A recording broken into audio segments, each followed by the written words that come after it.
Hello everyone, I am Remya and today I am going to discuss about the new education policy 2020, when it will be implemented and what are the major highlights of this policy. The first amendment in education policy was done in 1968 and then in 1986. Now, the new education policy NEP 2020 can be implemented by 2022 or 2023 depending on the condition of COVID in our country. In this policy, the Ministry of Human Resource Development MHRD was replaced by the Ministry of Education. Except this, the program of 10+2 was transformed into 5+3+3+4. The stream system was stopped and multiple entry and exit system was introduced. This is a landmark change by the Indian government as they have replaced the 34-year-old national policy on education which was framed in 1986 with a new education policy of 2020. Instating a single regulator for higher education institution, the scheme of multiple entry and exit options in degree courses, the low-stake board exams and common entrance exams for universities are some of the key takeaways from this exciting new policy.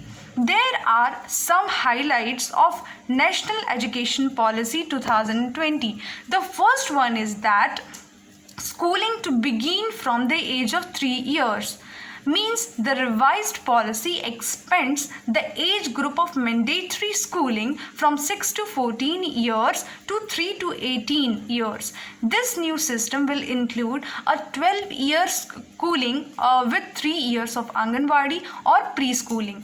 Now 5+3+3+3+4 curricular structure is introduced corresponding to the ages 3 to 8, 8 to 11, 11 to 14 and 14 to 18 years respectively. So this 5+3+3+4 is nothing but the gap between the above discussed ages or years. The second one is that the mother tongue to be instated as medium of instruction.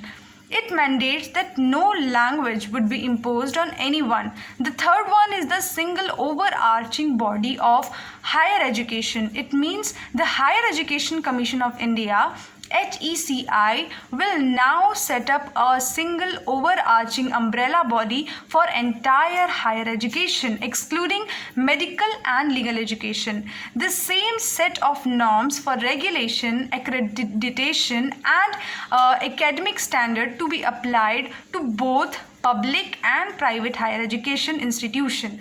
The government aims to phase out the affiliation of colleges in 15 years and a stage-wise mechanism is to be established for granting graded autonomy to colleges. The fourth one is the separation between subject streams will be away with. Students will have the liberty to choose subjects they would like to study across streams. Vocational education to be introduced in school from class 6 and will include internships as well. The fifth one is the return of the FYUP program and no more dropouts. The duration of the undergraduate degree will be either 3 or 4 years. Students will also be given multiple exit options within this period. It means that colleges will have to grant a certificate to a student if they would like to leave after completing 1 year in a discipline or field including vocational and professional areas, a diploma after 2 years of study or a bachelor's degree after completing a 3-year program. An academic bank of credit will be established by the government for digitally storing academic credits earned from different higher educational institutions so that these can be transferred and counted towards the final degree earned. Now, we are aware that in reference to the education, there has always been a bone of contention between the state and the center over the jurisdiction.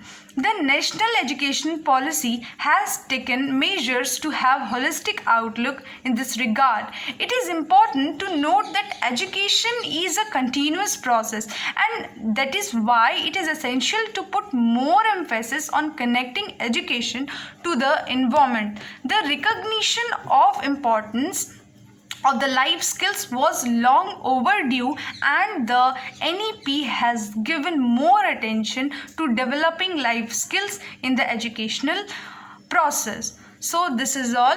I hope you have liked my video. Thank you.